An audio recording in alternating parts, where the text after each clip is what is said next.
Hi, my name is Amanda Cleveland, and this is my YouTube video for the IIDA Member of the Year 2017.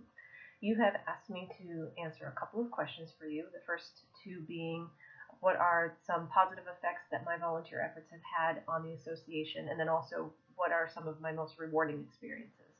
And I think I can answer those two questions probably in one long-winded answer. Um,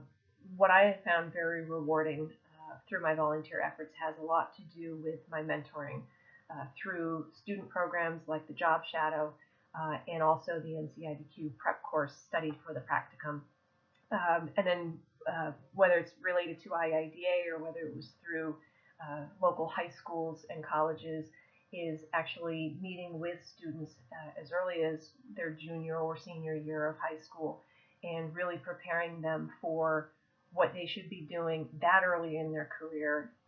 through their education to build a better platform for when they go to college. But then also what they can be doing, rather than working a typical summer job, is actually trying to get themselves into the industry much earlier. And then when they're in the college setting, talking to them as they're starting to look for their first internship program or looking to build their resume to get out into the workforce for full-time work, is really preparing them for what they're going to learn once they leave the classroom setting. Colleges have done a great job in terms of giving everybody a broad spectrum on what to expect. But I think a lot of designers, their common statement is, I was never really prepared. I know I felt that way when I graduated college, is that I didn't feel like I was truly prepared for the workforce. And so I kind of made it my mission to kind of be their eye-opener and say, this is a really great basis for you, but here's what you're really going to expect when you get out into the real world, and here's what employers are looking for when you build that resume, when you build your portfolio, and the types of questions that you should be prepared to ask. And, what can you do in your profession to make you the most desirable person out there?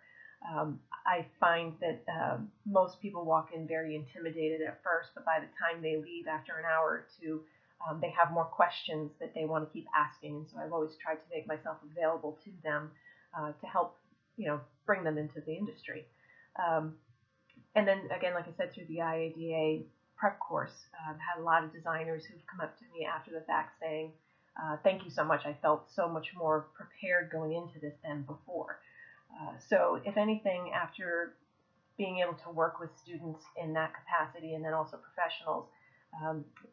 IIDA to me, I believe, is a platform of collaboration where a lot of designers can get together with industry partners, other designers, students, and really sort of bring ourselves together in one setting, be it an educational setting or even just a social hour. And really start to draw from each other and build a better design community. We tend to be sort of separated in Connecticut, and I would love to see the divides go down and begin to collaborate with each other rather than to be pitted against each other as competition. And that's something that I'm looking to do as Rising Hartford City Center Director, is to bring the Hartford, New Haven, and the Fairfield County groups together and bring more collaboration and more professional development to our designers so that they can truly see what benefits IIDA can have for them, and so that employers can really see the benefit of having a designer on their staff with an IIDA professional label on their signatures. So I thank you for this opportunity, and I really look forward to seeing what IIDA has for me in the future, and thank you very much for your consideration.